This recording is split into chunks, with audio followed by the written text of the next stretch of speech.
Children, today we are moving to future tense.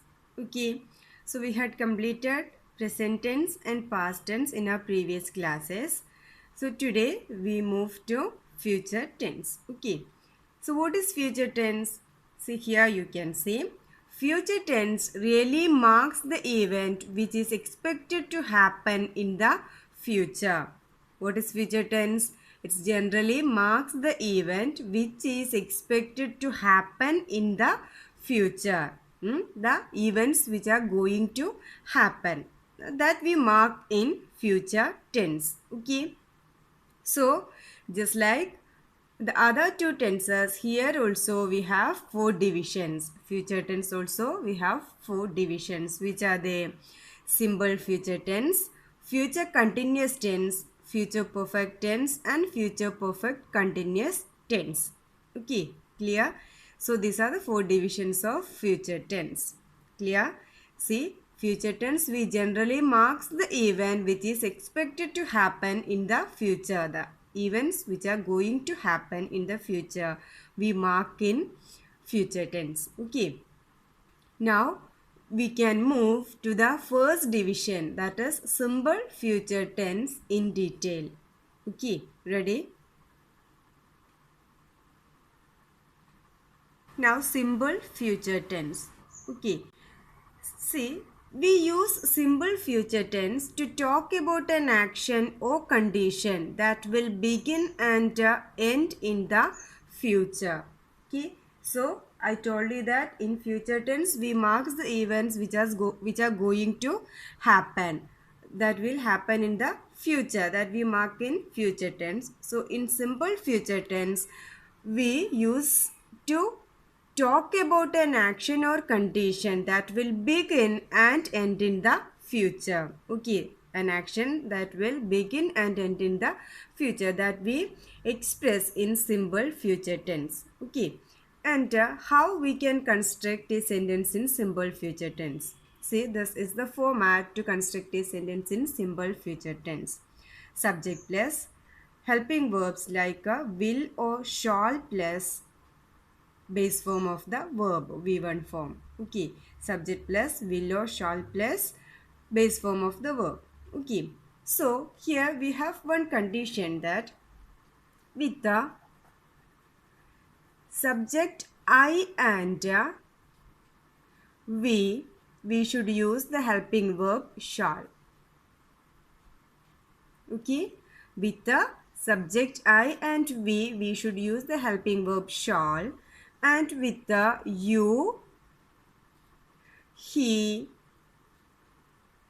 she, they, we should use what? The helping verb will.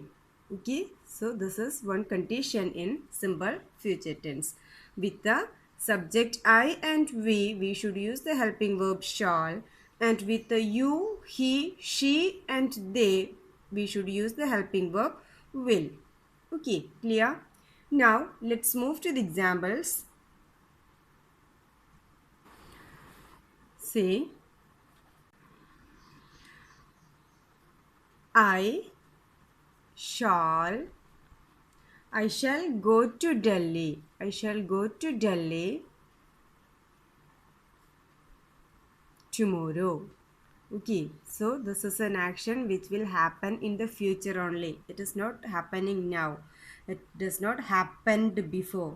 Okay, it is going to happen. Tomorrow I shall go to Delhi. This will happen tomorrow only. Okay. So this action we can tell in what? Simple future tense. With I used the helping verb shall. Okay, I shall plus V1 form, base form of the verb go to Delhi tomorrow. Okay, now with we also we should have to use word helping verb shall, right? So let's go to an example. We shall go to the park tomorrow. Okay, we shall go to the park tomorrow. That is also going to happen. This action is also going to happen in the future, right? Now Let's move to two more examples. He will help you. He will help you. Okay. And it will rain soon. It will rain soon. These are some of the examples of simple future tense. So what is simple future tense? See, we use simple future tense to talk about an action or condition that will begin and end in the future. Okay, that action will begin in the future and it will end in the future also. That actions, that events we can express in simple future tense. Okay, and how we can construct a sentence in simple future tense? Subject plus will or shall plus base form of the verb. Okay, and with the subject I and we should use shall helping verb, and with the subjects you, he, she and they, we should use the helping verb will.